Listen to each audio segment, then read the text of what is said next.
ఆయన దేవాలయానికి వచ్చి బోధించుండగా ప్రధాన యాజకులను ప్రజల పెద్దలను ఆయన ఎద్దుకు వచ్చి, ఈ అధికారములను ఈ కార్యం చేయుచున్నాము, ఈ అధికారం ఎవరు మీకు ఇచ్చిన్నారని అడుగగా, యేసు, నేను మిమ్మల్ని ఒక మాట అడుగుతును, అది మీరు నాతో చెప్పినలా నేను ఈ అధికారం వల్ల ఈ కార్యం చేయుచున్నాను, అది మీతో చెప్పుదును. యోహాను ఇచ్చిన బాప్తిసము ఎక్కడి నుండి కలిగినది? పరలోకం నుండి కలిగినదా, మనుషుల నుండి కలిగినదా అని వారిని అడిగాను. వారు, మనం పరలోకం నుండి అని చెప్పితిమా అని ఎలాగైతే మీరెందుకు ఆయన నమ్మలేదని మరలా అడిగాను. మనుషుల వలన చెప్పితిమా? జనులు భయపడుచున్నాము, అందరూ యోహాను ప్రవక్త నియమిస్తున్నారని తమలో తాము ఆలోచించుకొని మాకు తెలియదని యేసునకు ఉత్తరమిచ్చింది.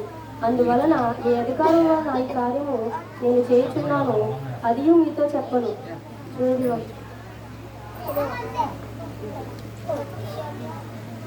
ఇంతటితో ఈ పరిశుద్ధ వాక్యభాగం ఈ రోజు కొరకు ఏర్పాటు చేసిన వాక్యం ముగించబడింది. ఓ ప్రభువా మమ్మల్ని కనికరింపుము. ఆమేన్. ఒక ప్రేరేపింపబడిన వారు ఒకరు ప్రార్థన చేయండి.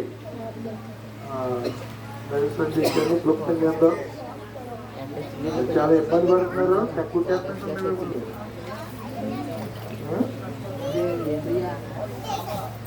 చాలా ఇబ్బంది పడుతున్నారు. ప్రార్థన చేయండి. మరి అదేమండి కదా, అది అంటే దోమల కోసం ప్రార్థన చేయలేదు. పోవాలంటే ఆయన వేస్తున్నాము.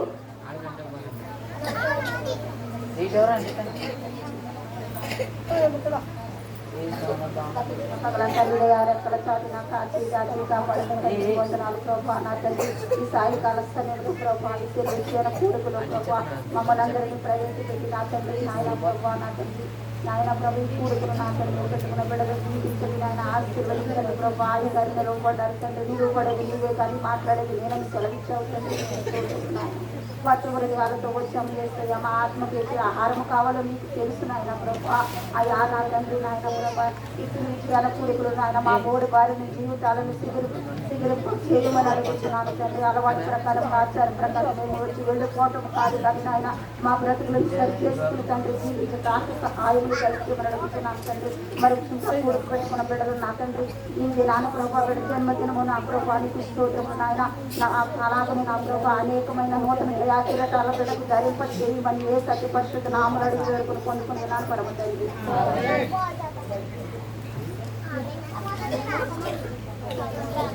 ఉత్తర ప్రస్తుత రీతిగా వాక్యం చదివినటువంటి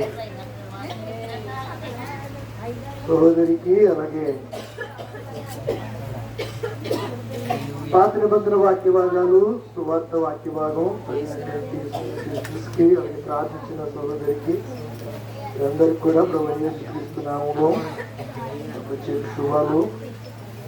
అలాగనే ఈ ప్రశస్త రాత్రి వేళ పొరపాటి జాగ్రత్తగా సంవత్సరం అనే ఒక దయకిరీటాన్ని ప్రభు వారు మనకు అనుగ్రహించారు.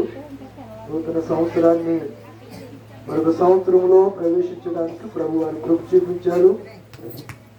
అలాగే రత్నమణి గారు ఆయన ప్రేమించి సాటిని సహాయం ఇచ్చినట్టు తన భార్య రత్నమణి గారు దాంపత్య జీవితంలో ప్రభు అనుగ్రహించినటువంటి పిల్లలు వారు స్నేహితులు కుమార్తె ప్రణీత్ గారు కుమారుడు.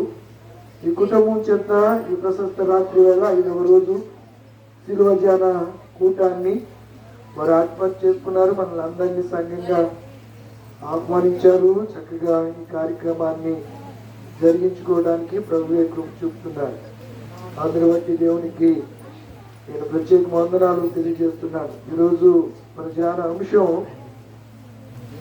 మీరు వచ్చేటప్పుడు పాఠం చదువుకుని వచ్చేది లేదా అర్థమవుతుందా? ఇక్కడికి వచ్చాక తడబాటం కాదు. ఒకసారి చదువుకుంటే మీకు ఇబ్బంది ఉండదు. చదువుకుంటే ఇబ్బంది లేకుండా చక్కగా ఉంటుంది.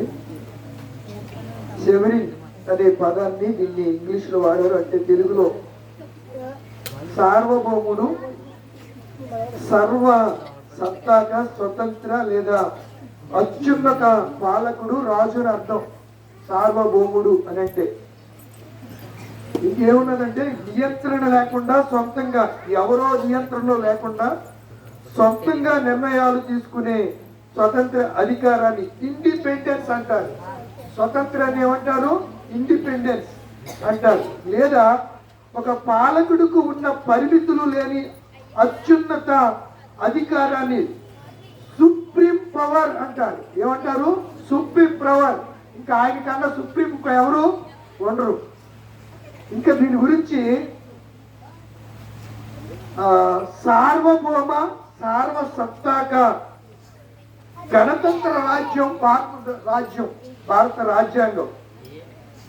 ఈ రాజ్యాంగానికి కొన్ని ఫండమెంటల్ రైట్స్ ఉంటాయి. ప్రాథమిక హక్కులు, ఆదేశ సూత్రాలు అనేవి ఉంటాయి. భారతదేశాన్ని పరిపాలించడానికి, ఎలా పరిపాలించాలి అనడానికి రాజ్యాంగం ఉంది. మనం ఎలా చేయాలి అని చెప్పుకోవడానికి, ఎలా ఆరాధించాలని చెప్పడానికి మనకు ఆరాధన క్రమం ఉంది. ఎలా జీవించాలని ప్రభు తన మనసులో అనుకున్నాడో ఆయన హృదయంలో అనేటువంటి మాటలు మనకు తెలియజేయడానికి పుస్తక రూపంలో పరిశుద్ధ గ్రంథం బైబిల్గా మన చేతిలోనికి, తెలుగు బైబిల్గా మన చేతిలోకి వచ్చింది. అది మా హెబ్రీ, గ్రీక్ ఈ ట్రాన్స్లేషన్ నుంచి ఈ రీతిగా రావడానికి వాల్టేర్ అనే గొప్ప మహానుభావుడు కారకుడయ్యాడు. అతను బైబిల్ కాల్ చేసినటువంటి వాల్టేరు తరువాత తనకున్నటువంటి 500 ఎకరాల స్థలాన్ని బైబిల్ ప్రింటింగ్ ప్రెస్ కొరకు ఇచ్చేసాడు అమెరికాలో. ఒకప్పుడు బైబిల్ తగలబెట్టాడు. బైబిల్ లేకుండా చేస్తాను, వ్రాతప్రతులు, అప్పుడు వ్రాతప్రతులు వాళ్ళు అప్పుడు రాసేవారు వాళ్ళు చర్మాల మీద వ్రాస్తూ ఉండేవారు. అలాంటి పరిస్థితుల్లో బైబిల్ని ఉండటానికి వీలు లేదని చెప్పినటువంటి ఆ వ్యక్తి కూడా తర్వాత తన ఇల్లునే, తన ఎస్టేట్నే ఎవరికి ఇచ్చేశాడు? బైబిల్ ప్రింటింగ్ చేయడానికి జాన్ గుటెన్బర్గ్ ప్రింటింగ్ మిషన్ కనుగొనగానే మొట్టమొదటి అచ్చువైనటువంటి గ్రంథం ఏదంటే పరిశుద్ధ బైబిల్. ఎంతో వేల భాషల్లో ఇది అచ్చువేయబడుతుంది. సంవత్సరానికి కొన్ని మిలియన్ కోట్ల మంది ఈ బైబిల్ని చదువుతున్నారు. సౌత్ ఆఫ్రికా అనే దేశంలో ఆ జాతి స్వాతంత్ర్యం కోసం ఒక ఆయన పోరాడాడు. ఆయన పేరు నెల్సన్ మండేలా. ఏ పేరు? Nelson Mandela. చాలా సంవత్సరాలు తెల్లోళ్ళు నల్లోళ్ళు అనే వర్ణ వివక్ష ఆ దేశంలో ఉంటూ ఉండేది. తెల్లోళ్ళంటే నల్లోళ్ళకి పడదు, నల్లోళ్ళంటే